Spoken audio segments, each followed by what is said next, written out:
Bueno, bueno, ¿qué tal?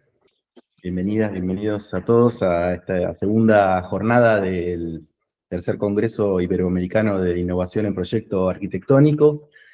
Bueno, agradecer a la coordinación por la convocatoria. Yo soy Fernando Fariña, voy a estar moderando la mesa 5. Y bueno, repetir un poco el esquema que se viene manejando en el Congreso. Que son unos 10 minutos de tiempo por cada exposición. Y bueno, cuando estén faltando 3 minutos les vamos a avisar, como para tener una idea y ir redondeando. Y bueno, tratar de respetar este tiempo, así tenemos finalmente unos 20 minutos de intercambio o preguntas que pudieran surgir. Así que, bueno, la primera ponencia es la de Fernando Higuerategui, de lo que está, y Tomás Erakovich, de la Universidad de Avellaneda y de la Facultad de Arquitectura y Urbanismo de la UNLP, de Argentina. El título de la ponencia es Estructura habitable, estudio nómade. Bien.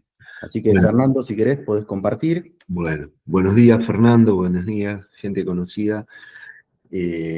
Gracias, comparto e iniciamos. Bien.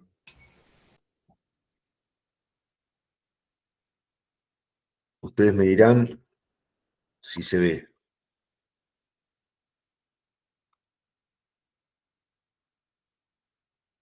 Tenés que compartir desde el Sí, PowerPoint. sí, estoy compartiendo, ¿eh? Pero en modo presentación. A ver.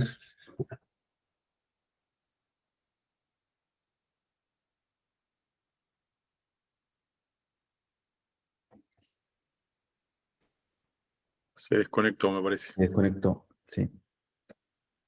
Ahí se volvió a conectar.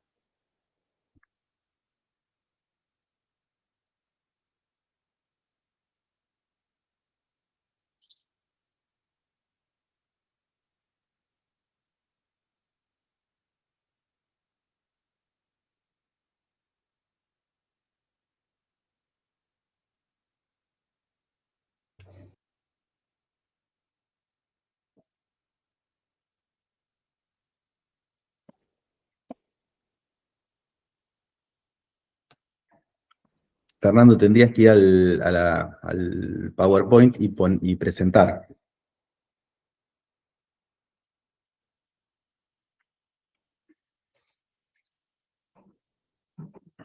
No, ahí abajo en la flechita, ahí, a la izquierda, más a la izquierda. A la izquierda, más, ahí. Ahí. No, la anterior, ahí. Ahí está, perfecto. No sé si estás hablando. No tenés audio.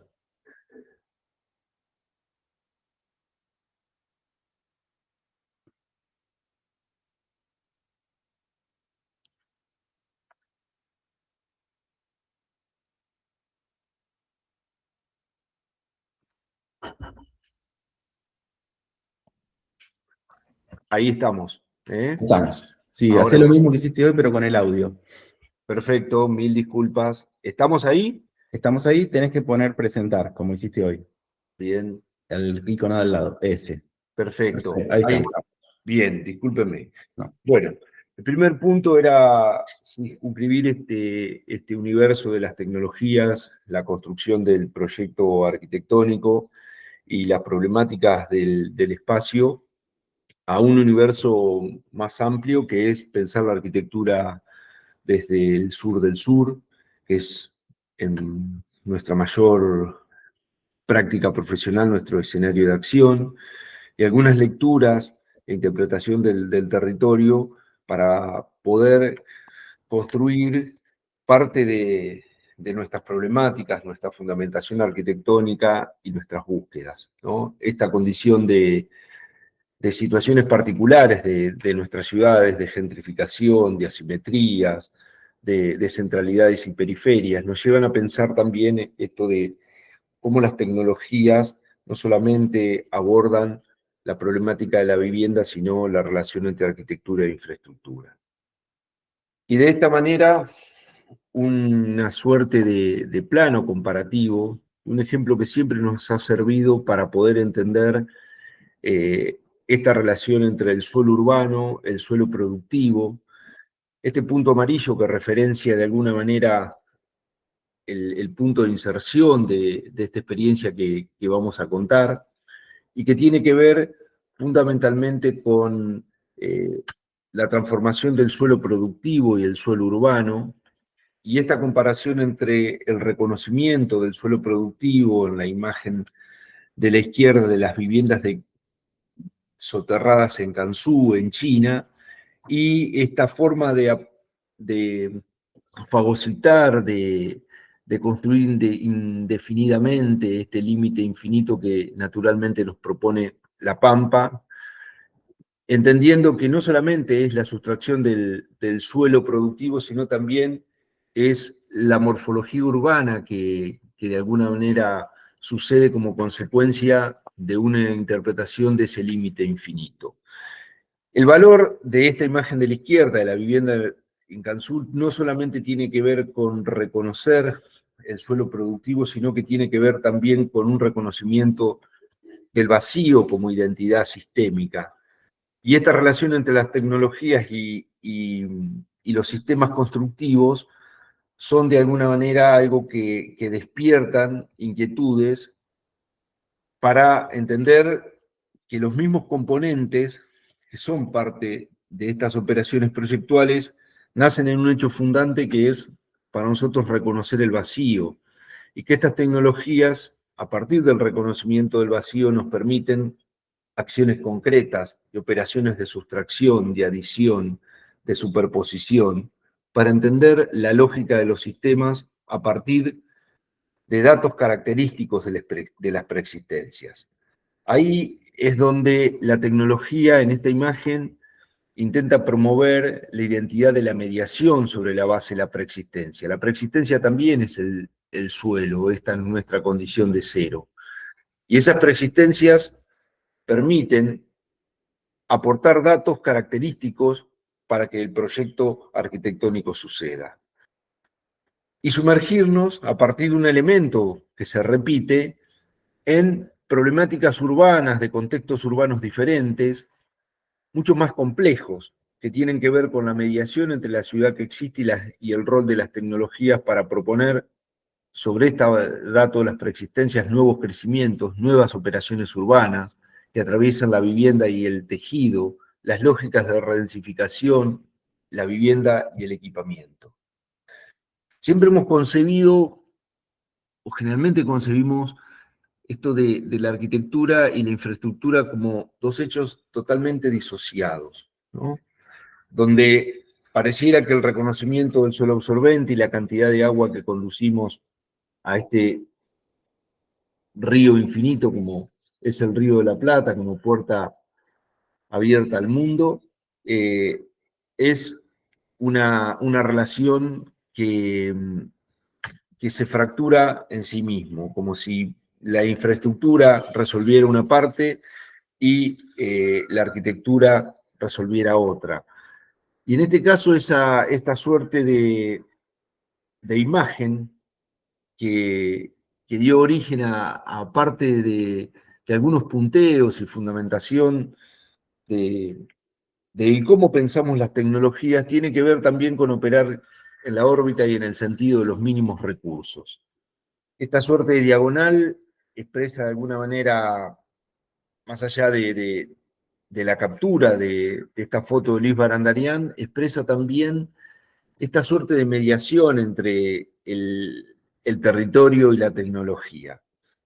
Mediación que de alguna manera nos llevó a construir estos primeros bocetos de la inserción, pero que después el boceto se superpone con la decisión definitiva del proyecto, de reconocer los límites del terreno, de reconocer la condición de perímetro libre, de reconocer esta periferia que todavía tiene mucho más de vacío que de lleno, y en función de eso, activar otras experiencias para la construcción de esta estructura habitable. Una estructura habitable que tiene un punto de partida, un origen en otras experiencias, por eso las experiencias se van alimentando a partir incluso de esto de lo que significa saltar al vacío, sobre las zonas seguras y las zonas de incertidumbre, ¿no? Las zonas seguras las podemos definir como esas prácticas proyectuales que ya conocemos, y el campo de la incertidumbre como ese universo de nuevas posibilidades que te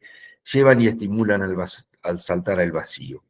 Esta estructura atraviesa una relación de tiempo, sobre todo la condición de lo indefinido, también un tiempo que nos permitió entender esta cuestión cultural del baño adentro y el baño afuera, reconocer toda la potencialidad de transformabilidad que hay a partir de poder determinar estos anclajes y estos puntos húmedos, y recuperar, en esta lógica de operar en los mínimos recursos, parte de lo que la ciudad desecha. Esta es una práctica que vuelve de alguna manera a cobrar sentido a partir de una primera experiencia que habíamos hecho con vivienda, pero que ahora, en esta lógica del pabellón, asume un nuevo programa, un programa contemporáneo que involucra el trabajo, que involucra la vivienda, que involucra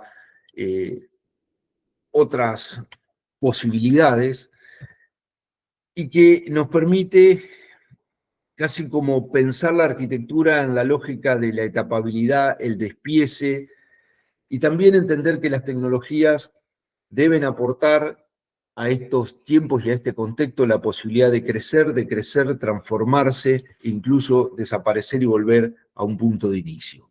Esas posibilidades y esas operaciones proyectuales son a partir también de entender los componentes, de entender la conformación del espacio arquitectónico, el tratamiento de las envolventes, la forma en cómo nos despegamos del suelo para hacer del vacío una identidad habitable, para construir este marco de relaciones urbanas e interpelar las estructuras también, entendiendo que los esfuerzos simples de tracción y compresión son muchísimo más económicos cuando una pieza está sometida a la tracción solamente, o a la flexión, perdón, con esa doble composición de positivos y negativos de tracción y compresión. ¿Por qué digo esto? Porque estas columnas, cuando uno las tiene que verificar, posiblemente no dan esas secciones mínimas que los reglamentos piden, pero sí hay un recurso que nos pudimos de alguna manera, o que hicimos valer, que viene de las estructuras de vela, de navegación, donde los tensores de las crucetas reducen de manera considerable toda la definición y el pandeo, y son estos pequeños cables que aparecen solicitando o encontrando una condición mucho más solidaria respecto de la sección que involucra a la columna. Eso tiende a construir una ecuación de equilibrio entre lo que la imagen me provee, un equilibrio de secciones donde las envolventes de alguna manera nos permiten entender que la carpintería no puede ser mayor que la sección de las columnas, que lo que sostiene y lo que es sostenido y la relación de las envolventes construyen un universo, o al menos en nuestra expectativa, es un universo de poder equilibrar la relación con el medio, de poder preservar cuestiones de escala y de proporción, de poner en valor esta cuestión de los intersticios. La galería es muy propia de nuestro territorio, es muy propia de nuestra mediación con el clima, muy propia de estas posibilidades, ahí es donde se ven con mayor claridad esta cuestión de los tensores para bajarle la flecha y trabajar a compresión pura, y también se ve ese fondo lindero de los vecinos, que es donde de alguna manera nos interesa construir continuidades físico-espaciales y relaciones humanas y relaciones urbanas. Esta cuestión de la reversibilidad del espacio interior, filtrando a partir de las texturas, de la acción con el sol, y un espacio que es sugerido respecto de esta cuestión de la tecnología y el horno de barro. Perdón, Porque- Fernando, ya estás en tiempo, digo, para Sí, redondear. ya cierro, gracias Fer. Y entonces, este punto del horno de barro tiene que ver con el cierre de esta experiencia. Y valorando todo el trabajo de recuperar algunas identidades como las que captura Luis Barandarian, ¿no? Finalizando el registro fotográfico y en ese horno de barro, Luis se acerca y dice, ¿viste estas imágenes? ¿Te detuviste a mirar estos detalles? Mirá, Luis, la verdad que a partir de la captura del registro fotográfico me ayudás a visibilizar algo que está en el inconsciente / subconsciente de la producción proyectual, pero están ahí, son físicos, están presentes, los construimos nosotros, pero esto de la fotografía y toda la revisión que vos haces les devuelve vida, los resignifica y le pone sentido al habitar de esta tecnología. Y cuando me pidió para una exposición de él algún relato, le dije, mira, lo que puedo proponer es, o contarte que esta experiencia está abierta, que esta experiencia todavía está viva, es incierta, incompleta como toda experiencia, pero también lo único que me haría decir que estoy habitando una experiencia en la cual cuando convivo con el medio, las noches son más noches, los días son más días, y hay un mundo que tiene que ver con la construcción de la relación entre la tecnología y la fenomenología del espacio arquitectónico que a mí me seduce y me estimula a seguir en este camino. Gracias. Bueno, muchísimas gracias, Fernando. A ustedes. Gracias. Bueno, ahora continuamos con la segunda ponencia de Fiorella Bacciarello, del Laboratorio de Investigación Proyectual de la Facultad de Arquitectura y Urbanismo de la Universidad Nacional de La Plata, de Argentina también. El título de la ponencia es De pliegues y repliegues, vivienda unifamiliar. Muy bien, gracias Fernando. Fiorella. Y le digo al Mosta que tiene que dejar de compartir. Ah, claro, tenés que dejar de compartir para que pueda Fiorella. Perdón, Fiore, ya. No pasa nada, no pasa nada. A ver, me ayudan, estoy como... Tenés que entrar a la misma que apretaste hoy, que es como la computadora con la flechita para arriba. ¿Ahí dejé de compartir? No. No, pará, porque te ocultaste la barrita, me parece. Vamos. Uy, perdón, gente. Ahí está. Ahora sí, listo. Ahí está, muy bien. Gracias, Fiore, perdón. No pasa nada, gracias Mosta. Bueno, voy a compartir pantalla. Ahí se está viendo, estoy en 2 computadoras, así que lo veo. Bueno, en el marco del Congreso RIPA, un año más, primero celebrarlo al RIPA, porque está buenísimo de que podamos contar ciertas experiencias que uno en la práctica profesional muchas veces hace las obras y después quedan ahí, pero estos momentos nos permiten como volver a retomarlas y reflexionar al respecto. En esta ponencia lo que yo hice fue volver a una obra que hice hace un par de años para atrás y entenderla desde la mesa, desde la temática proyecto y proyecto, que era una de las líneas temáticas del Congreso, que planteaba que se expongan prácticas capaces de mostrar potencia singular y aporte al conocimiento disciplinar. Entonces, en esa línea, volví a esta obra que le llamé Casa Pliegues, pensando cuál es la potencia singular que tiene esa obra para mí o para mi práctica profesional. Yo en la práctica siempre pienso el proyecto como un dispositivo de pensamiento y de hacer, y el hacer proyecto como una práctica reflexiva y transmisible. Es decir, que no sea una práctica cerrada, sino que se pueda construir a posteriori de que la obra ya está construida. En este caso, a esta ponencia la llamé los pliegues y repliegues, porque los pliegues básicamente son la operación de transformación de la materia a partir de un volumen genérico, que ahora lo voy a mostrar. pero también los repliegues me sirven como momento de reflexión, se dan a posteriori de ya desarrollada la obra, y me sirvieron justamente para decir, bueno, a ver, qué es lo que yo planteé en todo este desarrollo, hasta incluso ya con la obra habitándose. Entonces, los pliegues y los repliegues operan tanto en la forma como en el pensamiento proyectual. En esta vivienda, la pregunta inicial fue cómo a partir de un volumen genérico ortogonal puede dejar de ser neutro para convertirse en un campo de fuerzas transformables.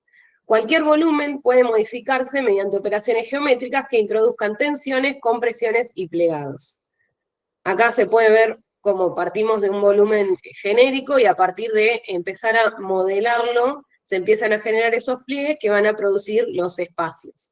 Se pasa por dos tipos de procesos. Uno que es geométrico y formal, que ya lo mencioné, se parte de ese volumen genérico, se producen pliegues y compresiones, y eso va a definir la estructura y la dinámica del espacio. Estas operaciones lo que permiten, a partir de esos estiramientos y contracciones, generar distintos tipos de espacios. Los estiramientos para áreas más amplias y las contracciones para sectores más íntimos o chicos. Acá se puede ver un poco el proceso, cómo se entiende ese volumen genérico que tiene como puntos, que esos puntos pueden empezar a modelarse y a producir no solamente la cáscara exterior, sino también la interioridad.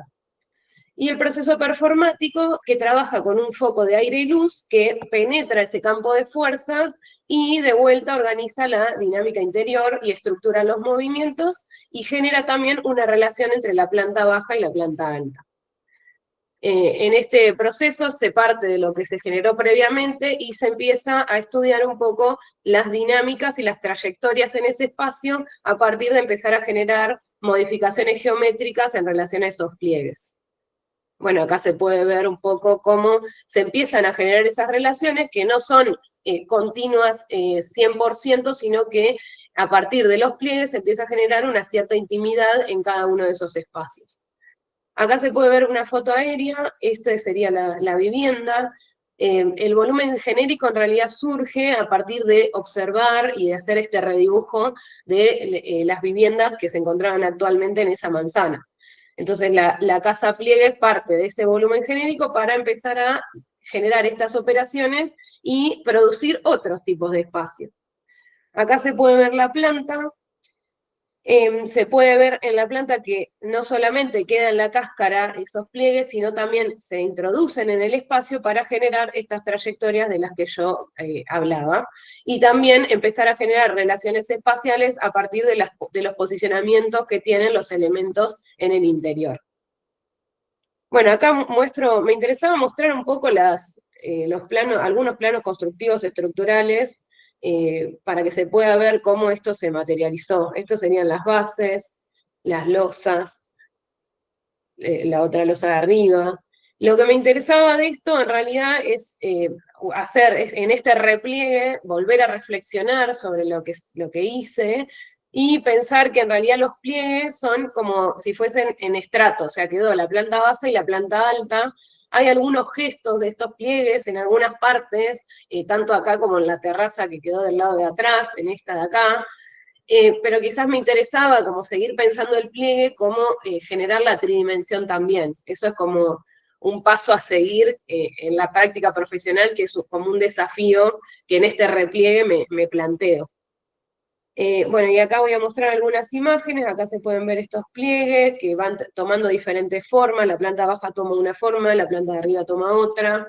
Acá se puede ver, esto es una foto de la obra, se puede ver cómo los espacios no son ortogonales, sino que se asoman o se esconden para poder producir diferentes espacialidades.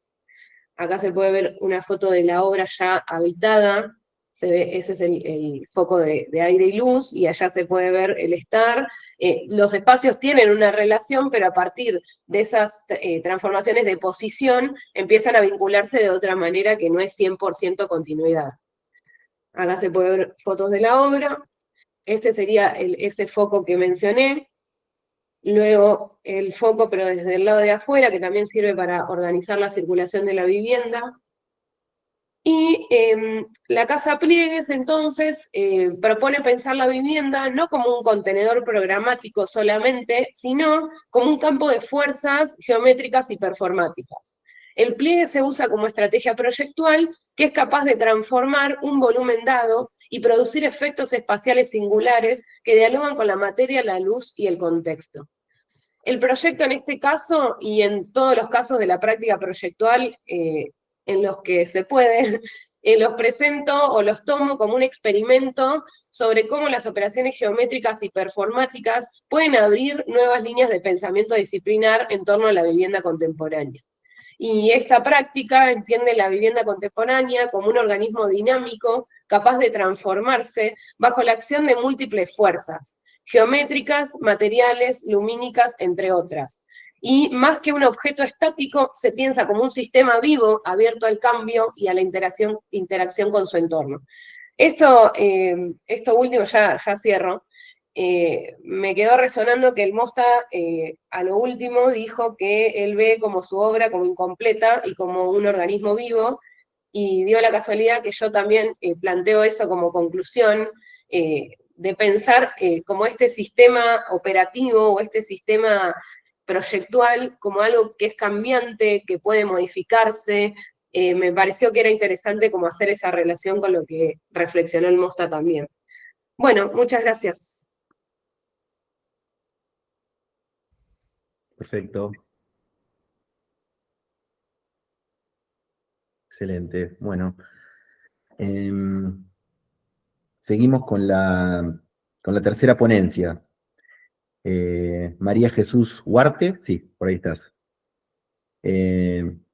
Proyecto Urbano y Arquitectónico de la Cátedra Maldonado, el taller Radicante y UCID Semilla Urbana, de la Facultad de Arquitectura, Diseño y Urbanismo de la Universidad de Buenos Aires, también de Argentina. La ponencia se titula Cruz del Sur, Territorio de la Penumbra. Así que bueno, María Jesús, tenés el tiempo. Dale, gracias Fernando, muy bueno estar de nuevo en el RIPA y felicitaciones por la continuidad de todos estos años. Bueno, ahí voy.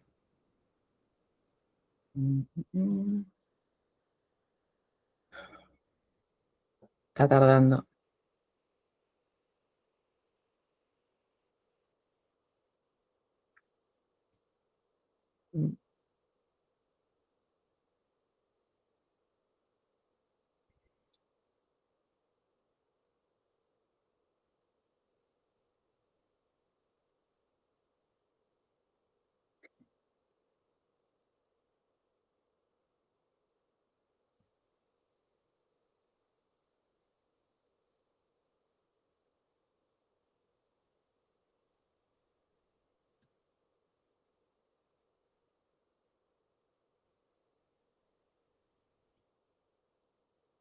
Está lentísimo, a ver, no sé si se ve. Ahí está, ahora ahí empezaste a compartir. Perfecto, ahí va. Está muy lento, no sé por qué razón. Ahí está. Ahí va. Sí, perfecto. Bueno, la presentación tiene que ver con el proyecto que llevamos adelante para la convocatoria de este año de la Bienal de Venecia. El equipo se conformó por un conjunto de personas que no solo eran arquitectas, sino que también incorporamos la ingeniería, bueno, el nombre del equipo, aparte de mí, Mariano García, arquitecto, Carlos Guillermo Calizano, ingeniero, Gonzalo Silva, renderista, Cecilia Catalina, artista olfativa, y Vanessa Guasone, bióloga. El concepto de la Bienal este año abarcaba cuatro palabras o cuatro palabras claves que tenían que ver con intelligence, natural, artificial y colectiva. Esta idea de que la exposición buscaba reflexionar sobre la relación de la arquitectura, ya no solo con ella misma, por supuesto, sino con la tecnología y la naturaleza, y con una convergencia de estas nuevas inteligencias con las cuales convivimos y las que tenemos de siempre.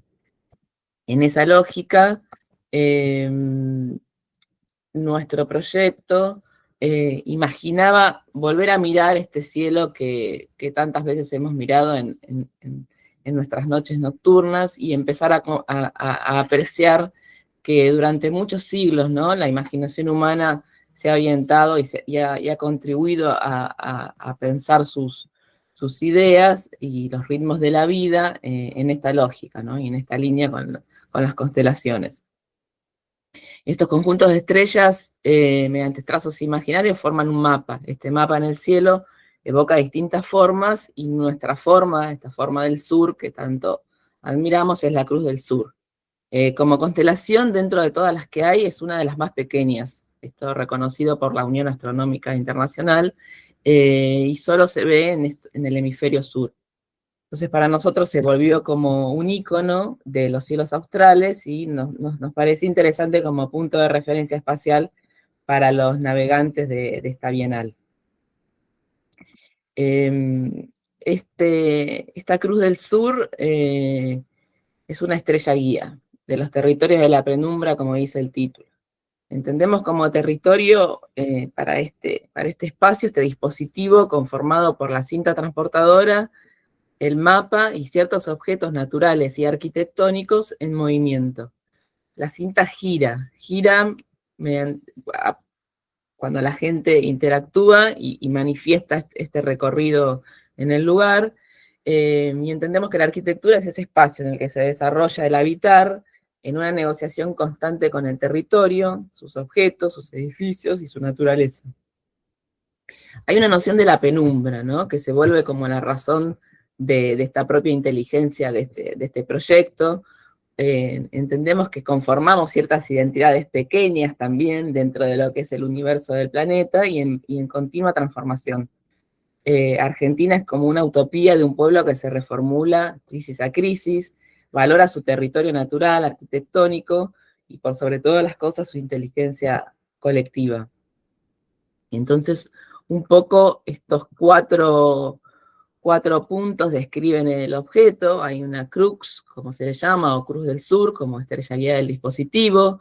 Hay un dispositivo cinta transportadora con un mapa de topografías y arquitecturas, con estas maquetas en color ladrillo que también apelan a cierto color de la construcción, que tiene paisajes naturales y arquitectónicos. Se activa con la presencia de la gente, como toda arquitectura, y estos transeúntes, cuando son censados al ingreso del espacio, traducen en distintas experiencias sensoriales la percepción del objeto en el espacio. Es un mensaje también, es un mensaje desde el sur, desde la transdisciplinariedad, con centro en la arquitectura, dirigida a estos navegantes de la Bienal y también invitándolos a un taller posterior abierto dentro del espacio. La cinta transportadora es un objeto inclusive que era posible de reciclar, tiene 20 metros, tiene estas patas y tiene un mapa impreso topográfico en su superficie, con los dibujos y con las distintas maquetas. Esto circula y va transformándose a lo largo de su recorrido. La secuencia es muy simple. Está el espacio en penumbra, a la espera del grupo que ingresa, todos los dispositivos están en pausa, puede haber un sonido de grillo como fondo, luego ingresa la gente, se detiene ese sonido, se enciende el cielo en movimiento a través de una retroproyección que iluminará ese lienzo que está tensado, y con la presencia de la cruz. Luego se activaría el movimiento del dispositivo con la cinta que transportan el mapa y los objetos y comienza a girar mientras la gente se mantenga próxima al sitio. La arquitectura está presente cuando se visibiliza el habitar humano, por lo tanto esto es un poco una metáfora de eso, y siempre en una negociación con su entorno. Se van a ir superponiendo distintas experiencias sensoriales que tienen que ver con un sonido generado particularmente a partir de tomar esta pieza como una especie de pentagrama transformado a través del uso de la IA en música o en sonido, y también con la ayuda de la artista olfativa desarrollar un olor propio de la inteligencia artificial que impregna toda la sala. Como contrapunto se proponen intervenciones específicas en los objetos que forman parte de esta cinta. Esta es la superposición de las distintas capas de inteligencia dentro de la cinta. Y bueno, un poco como este carrusel se orienta al sur desde una pequeña incidencia de la penumbra, se produce un cruce de inteligencias que en lo colectivo encuentra el equilibrio de lo natural, lo artificial y sus posibles combinaciones. Ninguna se actualiza a la otra, todas conviven y por sobre todas las cosas es un mensaje desde el sur y es un mensaje que se activa con la presencia de los transeúntes. Nada más, gracias. Bueno, muy bien.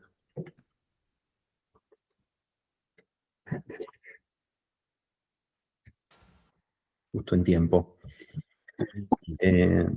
Bueno, ahora pasamos entonces a la cuarta ponencia. Remedios Casas, Lucía Guancetti, Melina Martínez, Agustina Valdenegro, Lipo, Pablo Zelagoski. Seguramente hay algún representante. Bien. Sí, soy yo, Pablo. Pablo. Bueno, Hay otros que están en línea, pero en silencio. Ah, perfecto. Bueno, Pablo, Bueno. el título de la ponencia es Materia Cultural Ensamblada. Sí. Bueno, ustedes pertenecen al Taller Vertical de Arquitectura 7 de la Facultad de Arquitectura y Urbanismo de la Universidad Nacional de La Plata, de Argentina. Sí, Así que, sí. bueno, está el tiempo ya. Bueno, ahí en este trabajo lo que vamos a mostrar es el trabajo para un concurso que realizamos dentro de un proyecto que tenemos dentro del Taller 7 de Arquitectura de la Facultad de Arquitectura y Urbanismo de La Plata, de tener un grupo que con estudiantes y estudiantes recién egresados, conformar grupos de trabajo para hacer concursos y para mantener la práctica en ese momento en el que los estudiantes están pasando de ese rol de estudiantes a profesionales y mantener esa intención de estar pensando constantemente todos los aspectos de la arquitectura desde la parte sobre todo teórica y la práctica definitiva sobre los elementos urbanos o arquitectónicos. Entonces ahí se genera un grupo que es este que figuraba y después lo vamos a ver al final, y en este caso hicimos un concurso de renovación urbana en la ciudad de Wuxi, en China, que tenía por objetivo atraer a la población joven de la ciudad al centro. Aparentemente hay un problema del desarrollo de las periferias y necesitan que los jóvenes participen de las partes históricas y del centro de la ciudad que han sido abandonadas por ellos. Se preveían hacer 5 localizaciones para elegir. Nosotros elegimos uno de los sitios que es el Erquan Square. Es una plaza que tiene una situación histórica, pues hay una antigua biblioteca, antiguas construcciones, un parque también histórico, 2 templos importantes también tradicionales, e incluso la casa de un músico famoso que ha vivido ahí y ha tenido un impacto a través de una composición musical muy importante en ese sitio. Es un sitio bastante particular que también está invadido por nuevas construcciones y al estilo de China, de esa convivencia entre lo tradicional y esa modernidad a rajatabla, ¿no? Ahí el proyecto se establece a partir de una serie de referencias culturales para el diseño que tienen que ver con la morfología, con la geometría y con las reglas de las ilustraciones, con los componentes geométricos del paisaje y del territorio y de la morfología también de ello. También algunas otras cuestiones que tienen que ver con el tipo de espacios públicos, las relaciones entre los elementos, entre plataformas, agua, las construcciones de madera que vienen de la tradición constructiva, y también las cuestiones que tienen que ver con los eventos en el espacio a través de estas cuestiones que son los movimientos de las cintas, los dragones, las lámparas. En ese sentido también, a partir de lo que se pedía en el concurso, estudiamos una serie de documentos que nos enviaron y a partir de eso hay un documento que hablaba del rol sobre los jóvenes en la sociedad, y eso estaba planteado a partir de lo que ellos llaman 4 confidencias, que son el camino, las teorías, el sistema y la cultura, que nosotros la transformamos en cuestiones arquitectónicas y las llevamos a 4 capas, a 4 estratos de diseño, que son el suelo, las estructuras, los dragones o cintas y las lámparas. A partir de esa división, se empezaron con una serie de estudios geométricos y del lugar y de las relaciones de la ciudad y el sitio, para ir conformando una serie de lógicas y cómo establecer esa condición de las 4 capas de trabajo, ¿no? que mencioné hace un ratito. Esas 4 capas van a ir estando establecidas primero independientemente como una serie de lógicas internas y luego van a ser combinadas para trabajar en una especie de negociación entre cada una de ellas. Estas 4 capas son las del suelo, que empiezan a tomar esas condiciones de la topografía del paisaje rural, pero también de los jardines y de las plataformas que componen el espacio público y las tradiciones chinas. Y eso va conformando una lógica de construcción de un suelo que es móvil, que tiene distintos componentes entre elementos sólidos, el agua y otros componentes más, y que va a ser luego negociado con otros que son las estructuras que se van a apoyar sobre él y que son esas estructuras que provienen de las condiciones de la tradición constructiva china, reacomodadas a nuestra manera, complejizadas y entendidas como un elemento que va conquistando el territorio o ese suelo que se va desarrollando. Por otro lado está esto del movimiento, de los dragones, de las cintas, los dragones de los desfiles, ¿no?, chinos, y que también provienen de ciertas trazas que tienen que ver con la organización del centro histórico de la ciudad, y que se van disponiendo dentro de ese campo y que refieren a esta condición de empezar a moverse por todo el territorio y enlazar los edificios tradicionales con los edificios contemporáneos que están en ese sitio. Y las lámparas como elementos puntuales que generan una serie de situaciones particulares a partir de encenderse para trabajar como volúmenes sólidos durante el día y en la noche la iluminación de esa secuencia de situaciones. Todo eso fue componiéndose en una superposición de negociación, como decía hoy, de esos elementos y fue conformando, de alguna manera, esas capas fueron conformando un proyecto final. Y este es más o menos el resultado del diseño final. Yo lo paso todo bien rápido porque son muchas imágenes, viendo cómo cada una de esas situaciones se va componiendo y se van entrelazando cada uno de los sistemas de trabajo. Ahí se puede ver, digamos, las imágenes también del proyecto en sí mismo y el proyecto que va a ir componiéndose entre sus elementos con los elementos existentes, sobre todo esa biblioteca que está ahí atrás que se ve al fondo, y manteniendo ese equilibrio entre el paisaje tradicional y la modernidad que se intenta promover para la atracción de los jóvenes a ese nuevo lugar en el corazón histórico y tradicionalista de la ciudad de Wuxi. Ahí se ve un poco la relación con los edificios más contemporáneos.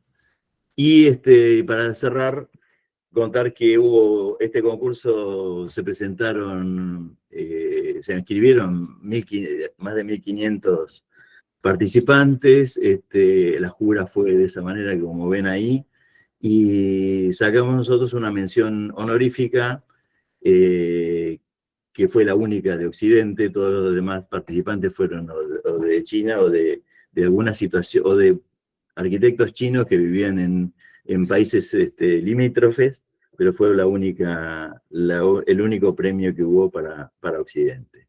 El equipo fue organizado comandado, digamos, por Remedios Casas, y estaban como integrantes Lucía Guancetti, Melina Martínez, Agustina Valdenegro Lipo, y yo también como aportando lo que podía en ese espacio. Bueno, eso es todo. Muchas gracias por el espacio brindado. Bueno, perfecto, Pablo. Buenísimo. También. El tiempo exacto. ¿Sí? Va a quedar un tiempo después para hacer algún intercambio, seguro. Gracias. Bueno, pasaríamos a la quinta ponencia. Entonces ahora, de Maggie Edi Echeverría, Jorge Abarca, Cristian Zanga Suárez, Ana Minaya Sabando, de la Universidad Laica Vicente Rocafuerte, de Guayaquil, Ecuador. ¿Están? ¿Hay alguien, un representante? ¿Cómo están? Muy buenos días. ¿Qué tal, Edi? Permítame compartir en este momento. El título de la ponencia es Propuesta de un centro de desarrollo infantil en la parroquia rural Santa Rita, basada en la arquitectura vernácula del sector. Así que bueno, Edi, podés compartir, que tenés el tiempo. Sí, estoy justamente en ese proceso.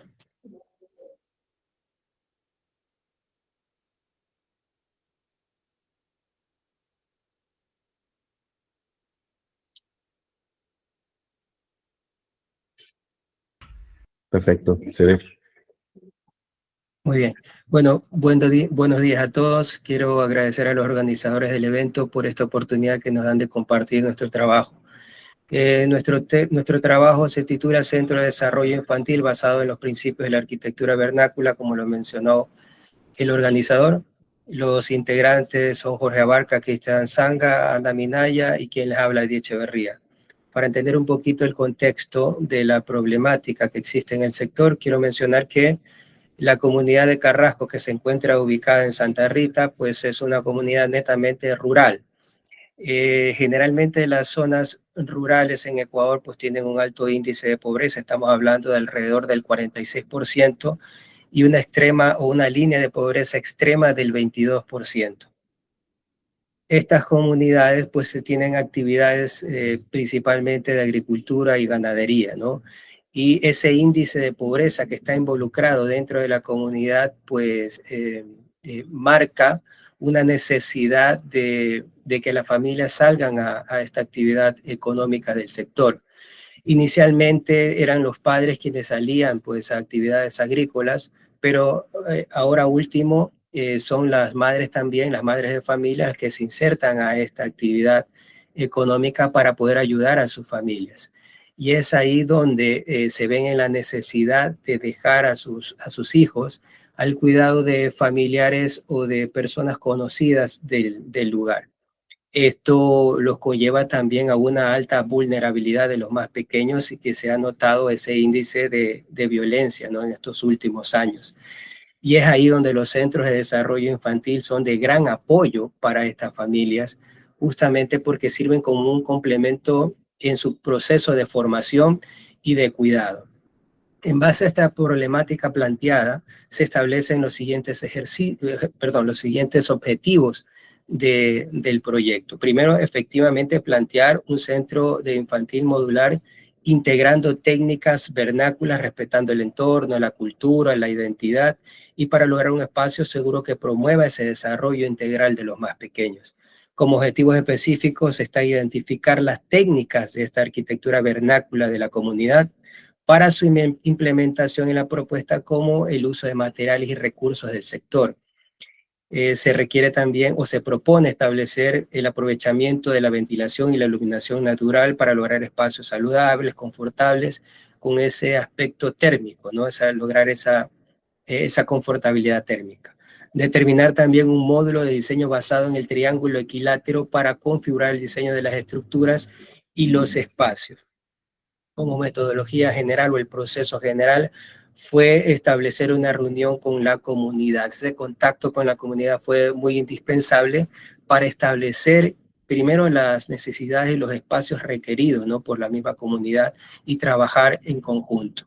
Luego se analizaron las tipologías vernaculares, donde se extrajeron las características más representativas que iban a servir para las propuestas, como justamente analizar esas estrategias pasivas que son intrínsecas en las arquitecturas vernaculares, analizar las condicionantes físicas, ambientales y sociales del sector y finalmente la proyección de la propuesta con esa capacidad de adaptación a las condicionantes físicas y sociales del lugar. Se establecieron un programa de necesidades de los espacios necesarios junto con la comunidad y luego se analizaron las tipologías. Hubieron varias tipologías en el sector de la comunidad, pero aquí destaco dos principales, ¿no? Podemos apreciar acá estas tipologías que son representativas del lugar y generalmente estas edificaciones son edificaciones que utilizan la madera y la caña bambú como elementos estructurales. Estas edificaciones tienen una diferencia de altura con respecto al suelo, dependiendo de su ubicación, principalmente para protegerlas, ¿no?, de los insectos, animales y las escorrentías superficiales.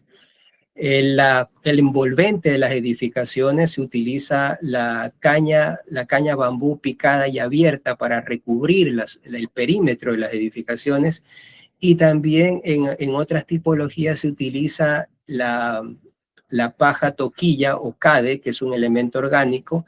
En las cubiertas también suele utilizarse la paja toquilla y el cade como elemento de protección.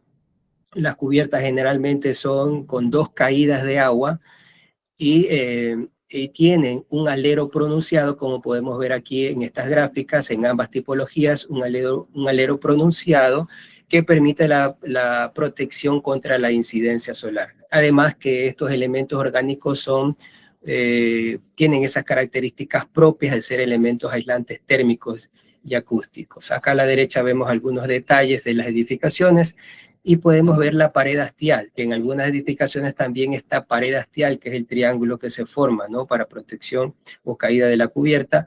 Es generalmente abierto que permite el flujo de aire y la salida del aire caliente. En la planta podemos apreciar la modularidad que tiene estas tipologías también vernaculares, que básicamente utiliza aquí como figura o elemento geométrico el rectángulo, que a medida que crece la familia, esto se va ampliando. Bueno, en nuestra propuesta básicamente se utiliza esa configuración geométrica, en este caso se utiliza una base del triángulo equilátero, para poder determinar esa estructura principal de las edificaciones. Acá podemos apreciar esa estructura que está formada con caña bambú, tiene una base que lo aísla con respecto a la superficie, el contacto directo, y aquí se forma un módulo de aula que forma parte de ese centro de desarrollo infantil. Podemos apreciar aquí la implantación, donde vemos el ingreso. Hay módulos hexagonales que también tienen esa base geométrica del triángulo equilátero en su configuración básica, ¿no?, en su configuración mínima. Tenemos una administración, un área médica, el área de juegos, los cuneros, 4 aulas para los más pequeños con un baño en la parte posterior que se conectan entre sí, un bloque de baños generales y al lado izquierdo tenemos el área de comedores con la cocina. En el centro hay un área de juegos infantiles y la superficie de este patio está formada con caucho reciclado para permitir pues, el amortiguamiento en las caídas de los más pequeños, ¿no? Podemos apreciar aquí una sección general que pasa por el área de las aulas, una sección que pasa por el ingreso y se puede apreciar parte de la administración y los elementos que forman parte de este complejo, y la fachada principal, ¿no? También, la fachada de la administración. Bueno, acá hay unas imágenes complementarias de los renders de estas edificaciones, donde se puede apreciar en la parte superior la fachada principal y parte del cerramiento, que está estructurado con elementos de bambú, madera y la cubierta de cal. En la parte inferior podemos apreciar el patio principal y se puede ver los elementos que forman parte de esta edificación, los componentes del aula, y en el lado derecho de este patio central están complementos como el área administrativa y los mencionados anteriormente. Algunos detalles como el área de cunero, los ingresos que se puede apreciar en esta gráfica compartida. Y finalmente las conclusiones, para no extenderme, pues efectivamente se logró, ¿no?, establecer esta propuesta mediante la participación de la comunidad, y esto permitió el empoderamiento de la propuesta y ese sentido de pertenencia. La propuesta responde a esa necesidad primaria de, bueno, esta necesidad de los infantes de esta comunidad que, bueno, que sufría esta problemática, ¿no?, ese alto índice de vulnerabilidad de los más pequeños. El uso de materiales y recursos locales permite esa disminución del consumo de energía y también la huella de carbono incorporado en las edificaciones. Mejoró también la adaptación al entorno, fortaleciendo la identidad y la cultura de la misma población. Los principios de modularidad a través de la geometría planteada permite la replicabilidad de la propuesta en diferentes entornos geográficos y culturales. Y finalmente, como recomendación, pues se menciona que es importante implementar un mecanismo de seguimiento y evaluación de los efectos del entorno construido en el bienestar de los niños para las futuras mejoras que se puedan hacer en la edificación. Muchas gracias.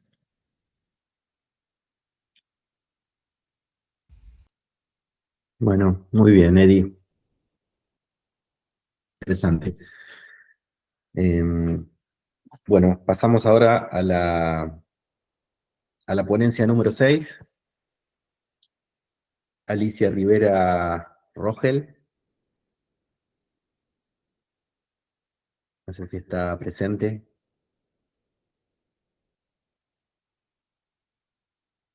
Sí, Alicia.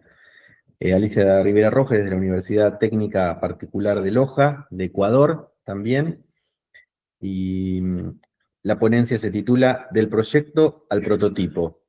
Dispositivos flexibles uno en uno. ¿Me escuchan? Sí, perfecto. Ya, no estoy viendo la pantalla. Muy buenos días con todos. Gracias por el espacio. Es la segunda vez pues, que estoy en este congreso que me parece bastante interesante y todas las conferencias anteriores. Bueno, me voy a centrar en la exposición que es del proyecto, el prototipo, dispositivos flexibles 1.1. Pertenezco a la UTPL en Loja, Ecuador, y sobre todo voy a explicar una experiencia docente que se desarrolló con los estudiantes de tercer año de arquitectura, que construimos dos prototipos flexibles, ¿sí? Entonces, la idea principal, el objetivo era de la teoría a la práctica, que la construcción como medio para concebir el proyecto. Fue un ejercicio académico, alrededor de 33 estudiantes y pertenecientes al tercer año. El ejercicio desarrollado en la materia de innovación en arquitectura, centrado sobre todo en la concepción del proyecto a partir del sistema constructivo, teniendo esta reflexión. Y sobre todo la lógica constructiva guía la forma, guía el orden y la coherencia del espacio arquitectónico. Y el aprendizaje, sobre todo, por eso de la teoría a la práctica, se basa en experimentar, decidir y construir integrando sobre todo territorio, oficio y materia. Aquí tenemos los requerimientos principales del proyecto, que era el diseño y construcción 1.1 de dispositivos modulares y flexibles, en particular con madera, porque es el medio que tenemos en nuestro medio, pensados para actividades en artes vivas, porque en nuestra ciudad Loja, en el mes de octubre, que de hecho ya mismo, se celebra las artes vivas, entonces si dejábamos esos dispositivos, la idea también era de donarlos a las escuelas para que tengan una segunda vida. Y también una economía local y un mínimo de desperdicios como principios de diseño que va relacionado a la parte de modulación. El presupuesto total aproximadamente $578. Entonces, aproximaciones desde el territorio, que nos cuestionamos cómo podemos partir con el proyecto, sobre todo era que el contexto, el lugar era el punto de partida, el proyecto nace desde la realidad local y la economía del entorno. Esta es una vista desde la universidad.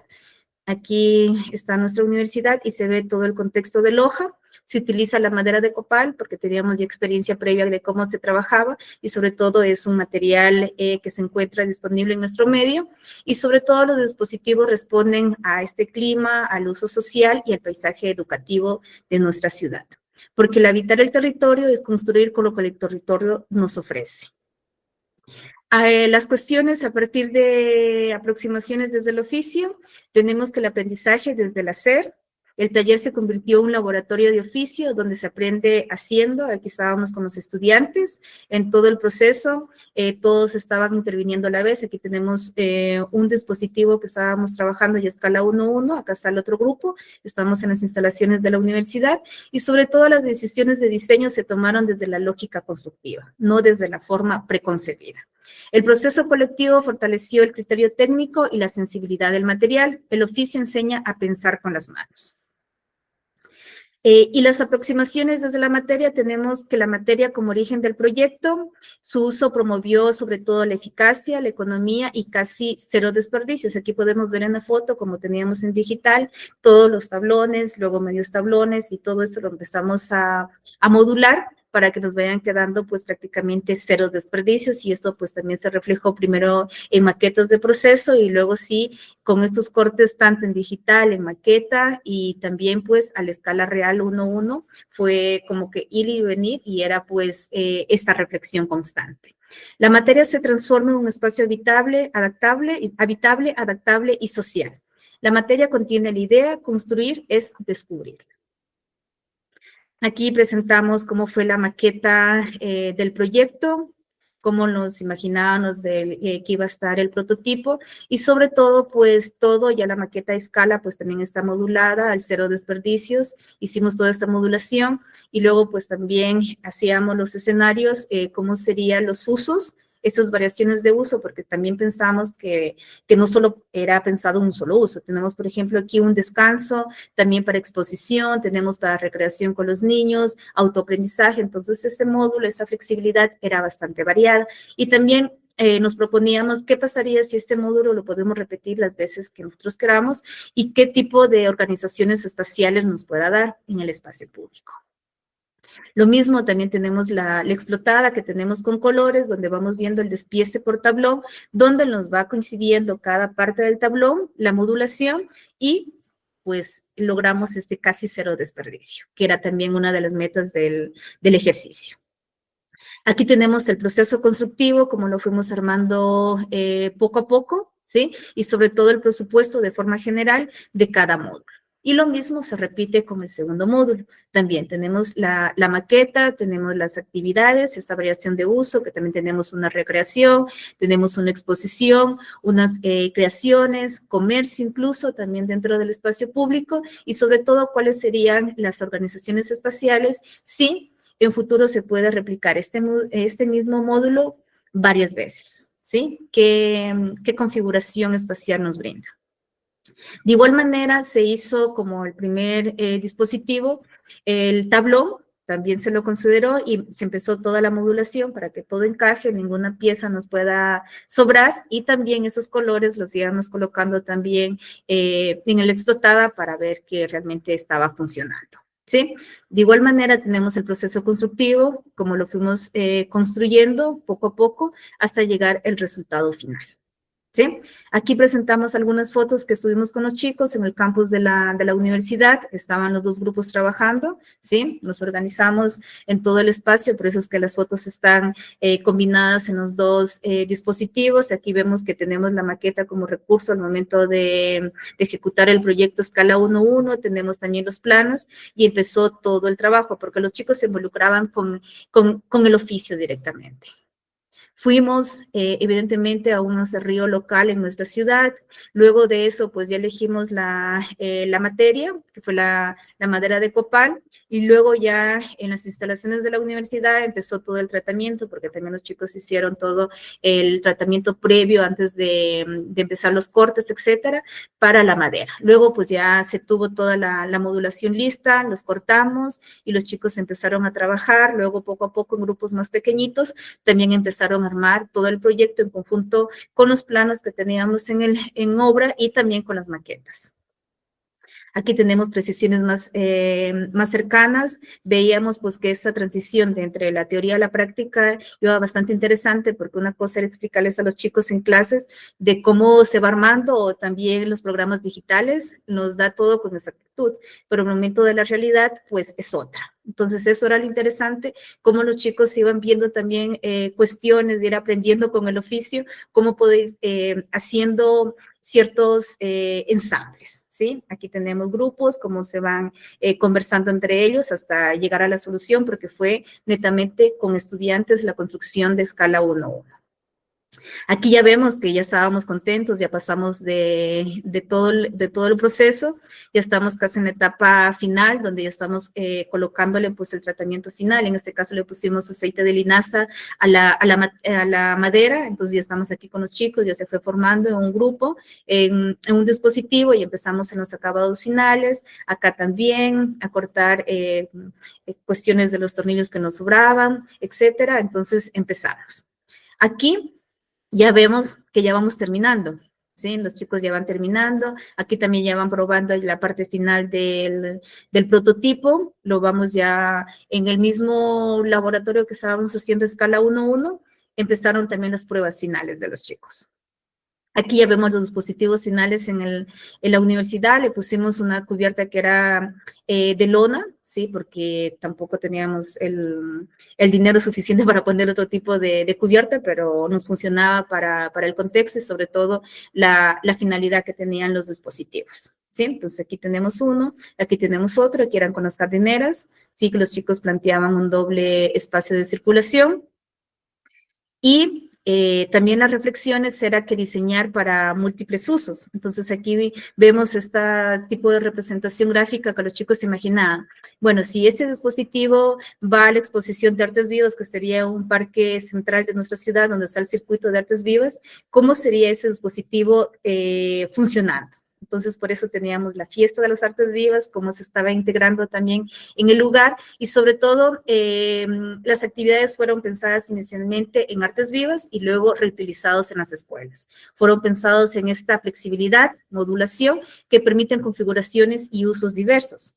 Y la construcción 1-1 permitió comprender la relación entre la estructura, función y experiencia, ¿sí? Y aquí tenemos uno de los pabellones ya en otro contexto, porque este pabellón, por ejemplo, fue donado a una escuelita fuera de nuestra ciudad, se fue a una escuelita, y el otro pabellón se quedó en una escuelita aquí en nuestra ciudad de Loja. Entonces vemos cómo los proyectos cumplieron el objetivo planificado.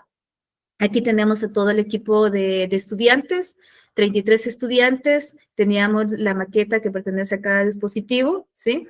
Tenemos las láminas de exposición y sobre todo la reflexión de la asignatura era que la innovación en arquitectura se encuentra en relación directa con el uso de los materiales y su sistema constructivo.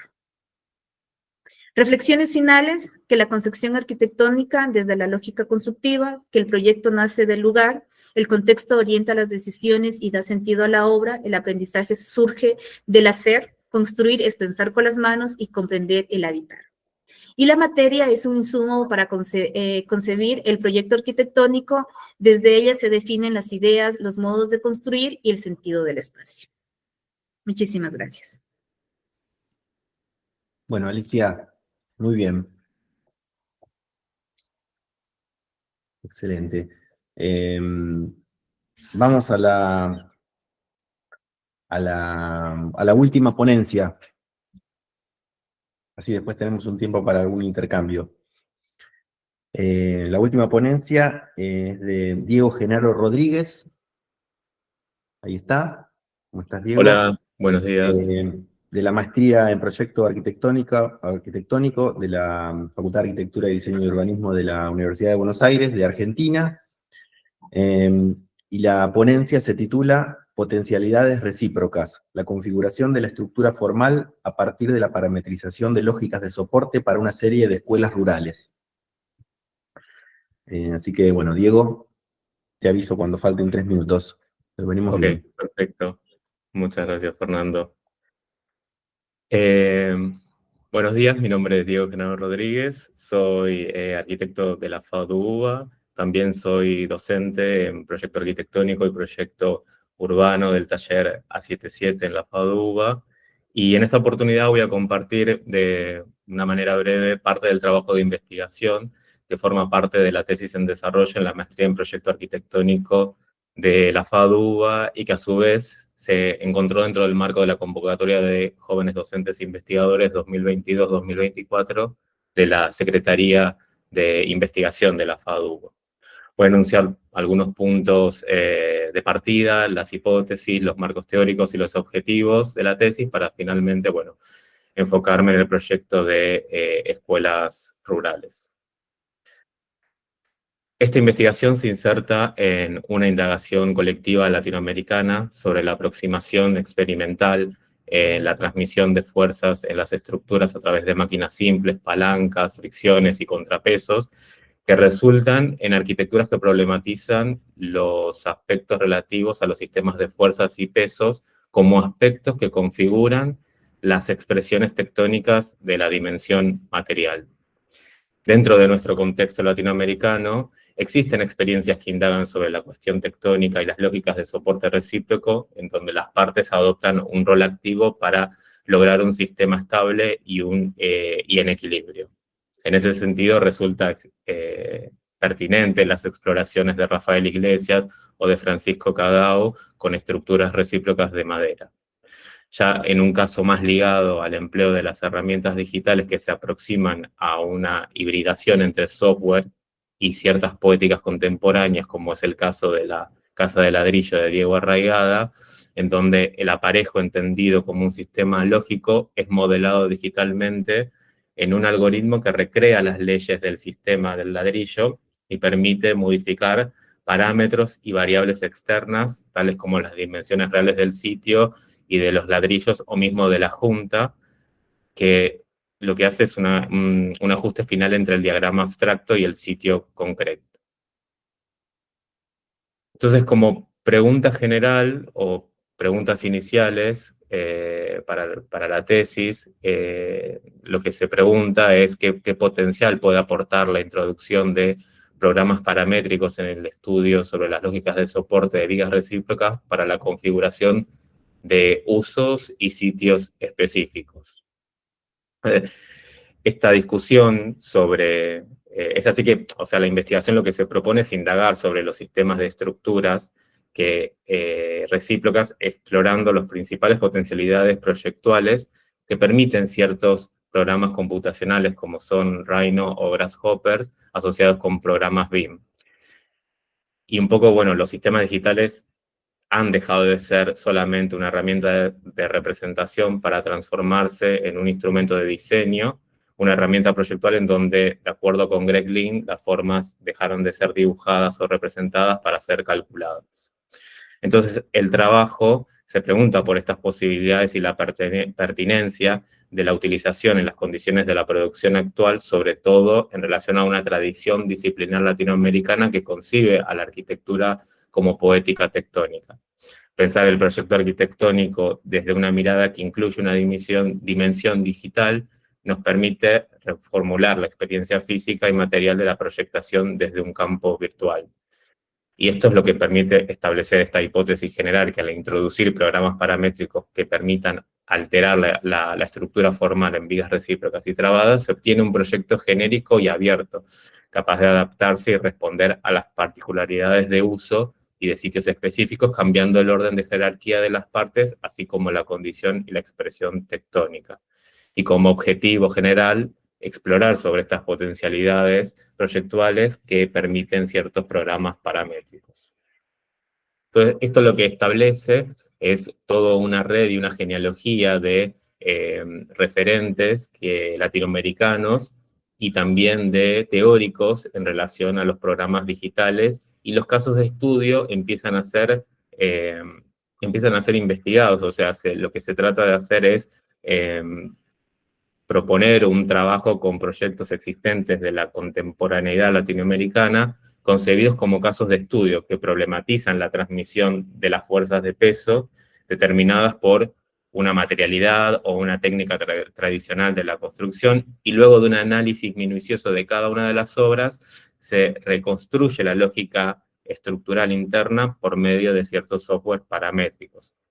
Entonces, al determinar su sistema intrínseco, se realizarán ejercicios de transformación en el grado de complejidad expresiva, posibilitando pensar y experimentar la relación entre los métodos de diseño digital y la estructura formal de los espacios específicos.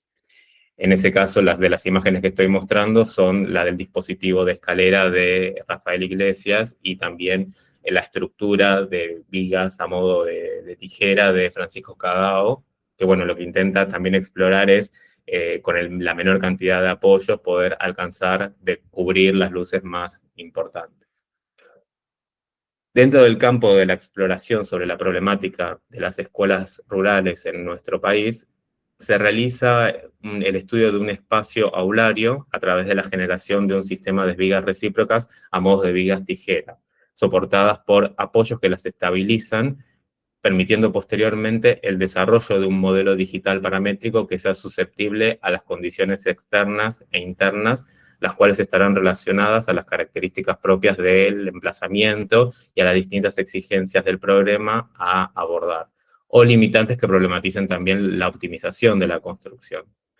En ese sentido, dentro de esta exploración sobre la problemática de escuelas rurales, se va a desarrollar esta estructura recíproca en base a ciertas geometrías que, bueno, un poco lo que hacen es ir determinando a partir ya de una posibilidad de 4 apoyos que toman vigas principales, a partir de las cuales van a recibir las vigas tijera, y siempre una dimensión pensada en relación a un espacio aulario.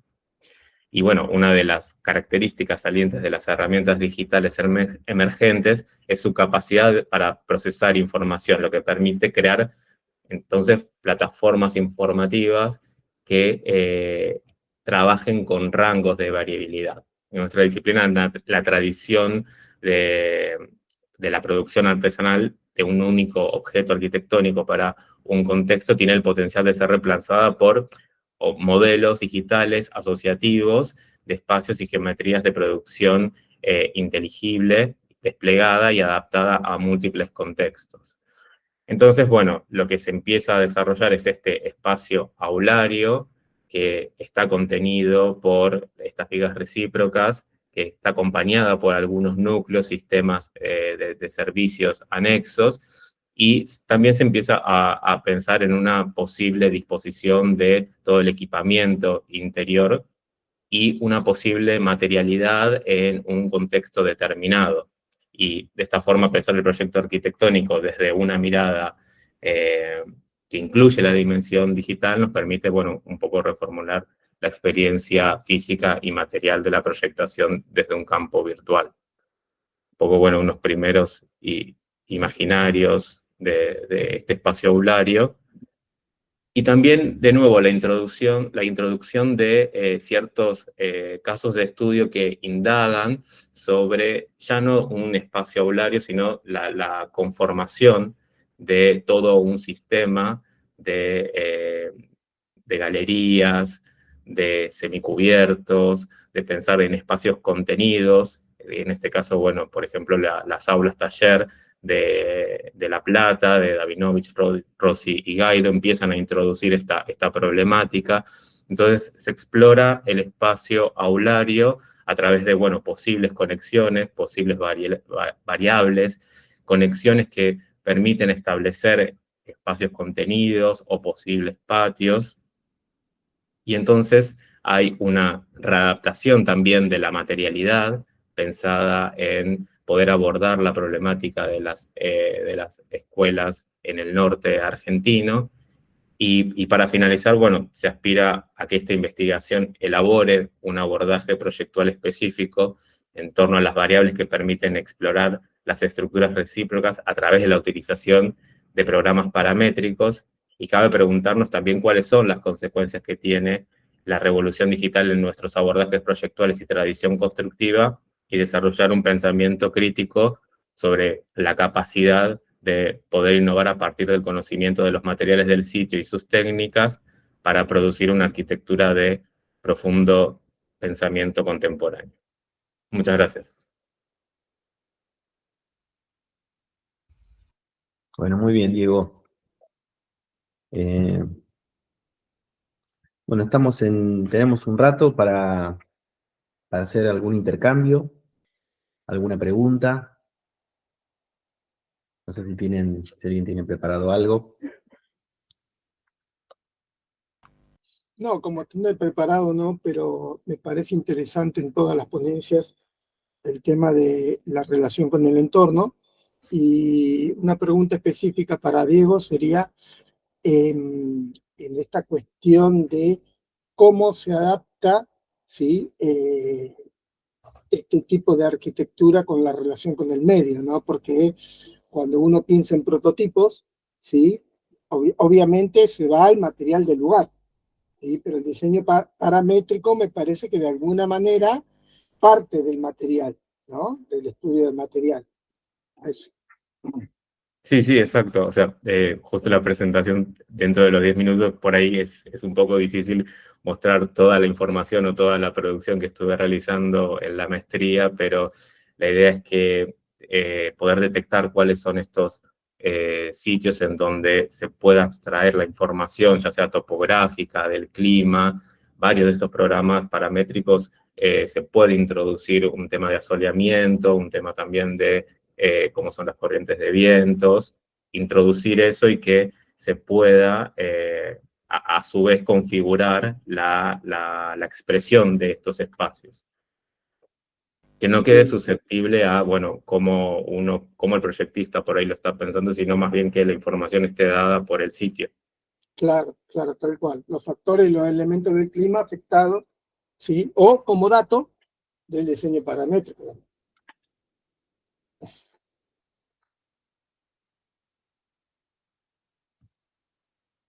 Bien. ¿Hay alguna otra pregunta?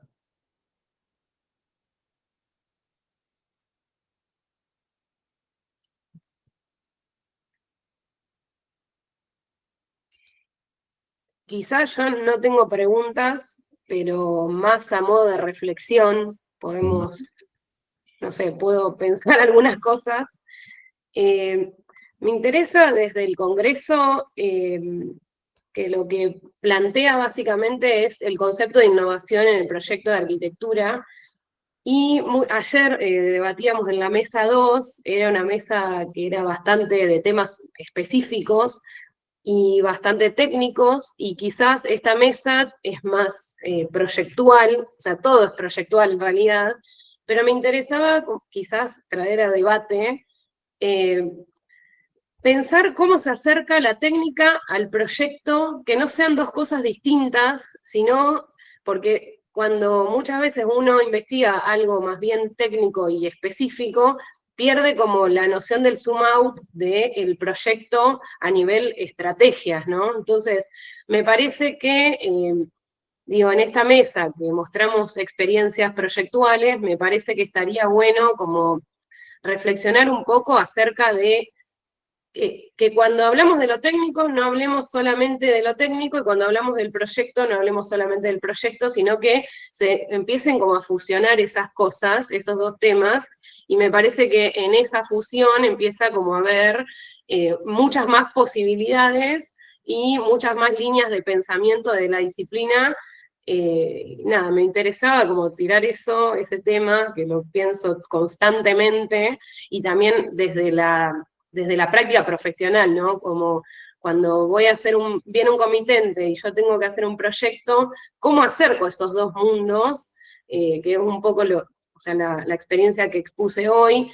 Cuando yo llego a la parte técnica, de cierta manera termino como un poco limitada a la técnica que tengo a mano, y eso quizás a veces, eso es una indagación mía, como un problema, entre comillas, una problemática que yo me planteo al momento de ejercer la profesión. O sea, cómo uso esa técnica en función de todo el despliegue proyectual que puedo llegar a tener. Nada, me interesaba hacer esa reflexión, tirarla acá sobre la mesa, a ver qué opinan. Fiorella, hay algunas, coincido con esta pregunta que te haces, y muchas veces está disociada, ¿no? La forma o las estrategias morfológicas los materiales o de la técnica o de las lógicas, las estrategias materiales, digamos.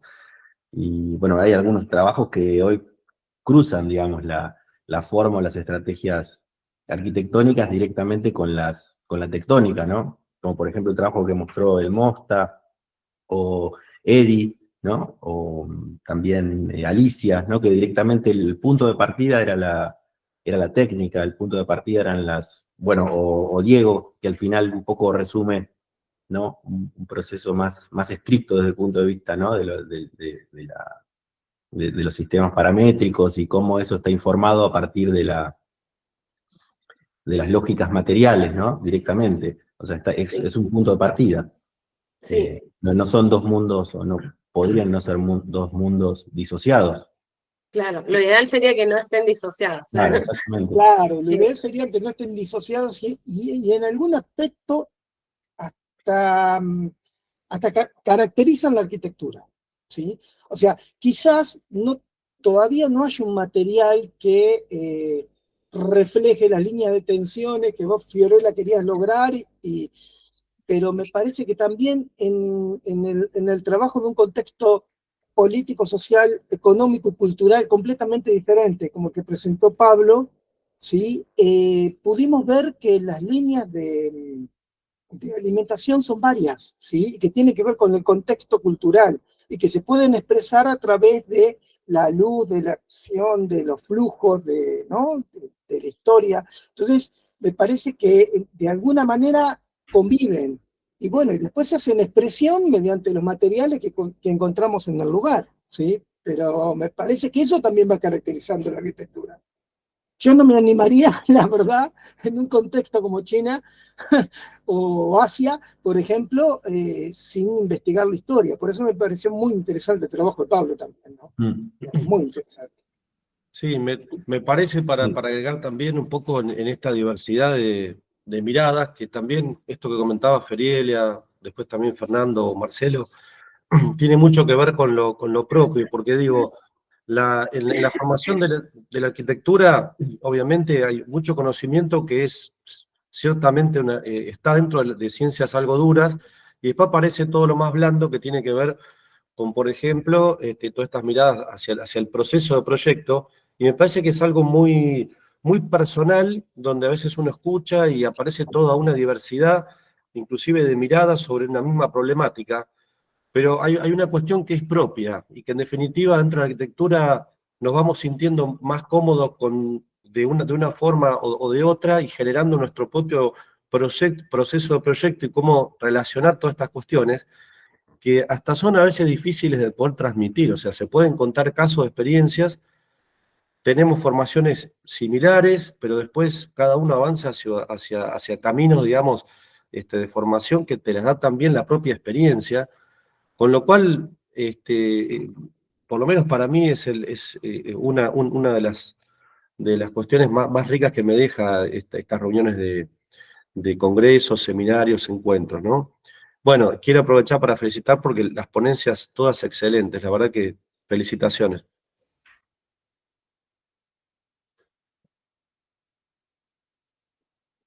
Me sumo también a las felicitaciones. Estamos casi en el tiempo previsto para la mesa. Tenemos un ratito más, creo, para dar lugar a la próxima mesa. No sé si hay alguien que quiera hacer algún comentario, alguna reflexión.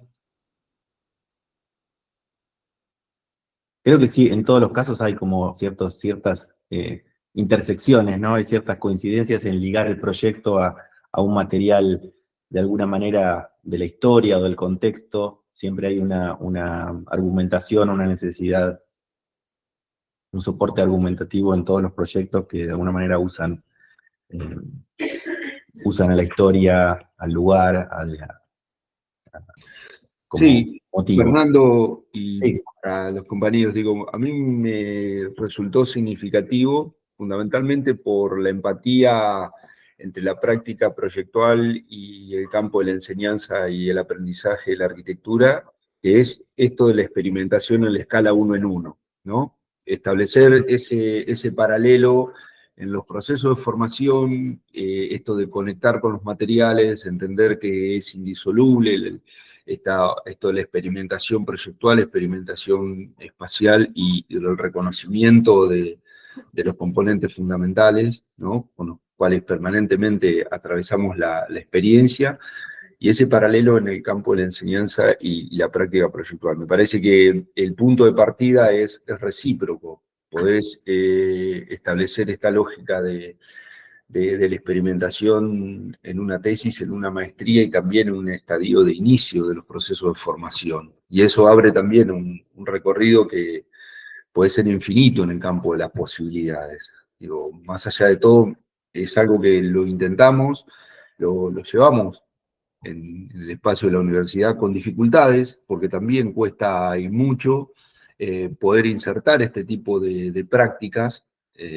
fundamentalmente porque necesitas de la aceptación y del consenso institucional para que otras cosas sucedan, ¿no? Pero lo valoro y mucho esto que Alicia, ¿no? Alicia fue quien contó esa experiencia, me pareció interesante, muy interesante, y validada también desde esta cuestión recíproca.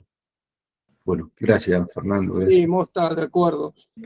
A mí, una de las cuestiones que me gustó cuando pudimos viajar a la Facultad de Arquitectura de Morón, con el taller de arquitectura, fue estas experimentaciones, ¿no? Pero en escala 1 en 1. No me acuerdo el arquitecto. Borracha, sí, ahí está. Y me parece que también tiene que haber como un contexto empresarial que apoye a la universidad es privada, ¿no? Entonces hay como muchas cuestiones que en la facultad pública es difícil, sobre todo cuando los ingresos van a una cuestión, bueno, listo, no quiero meterme en política, pero me parece que es interesante la exploración 1 en 1 y sobre todo que el hecho tangible, ¿no? Que los alumnos tengan la vivencia de tocar el material, ¿sí? Y que no quede solamente en una experimentación a ver qué propiedades tiene un ladrillo, o sea, que puedan edificar, ¿sí? Pero bueno, para eso me parece muy buena la ponencia.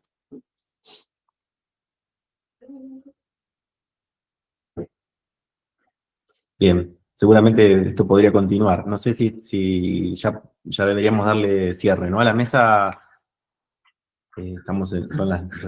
pasamos las 10:30. Sí. Quería reiterar ahora que están todos presentes, que a las 14 horas está el cierre del Congreso, si se quieren volver a conectar, es una invitación para todos los presentes. No quería dejar de mencionarlo. Así que bueno, creo que fue excelente todo lo expuesto. Bueno, quedan los contactos, seguramente habrá intercambios posteriores, ojalá así sea. Me parece que podemos dar fin a la mesa y comenzar la próxima, ¿no? Dale. Muchas gracias. Muchas gracias.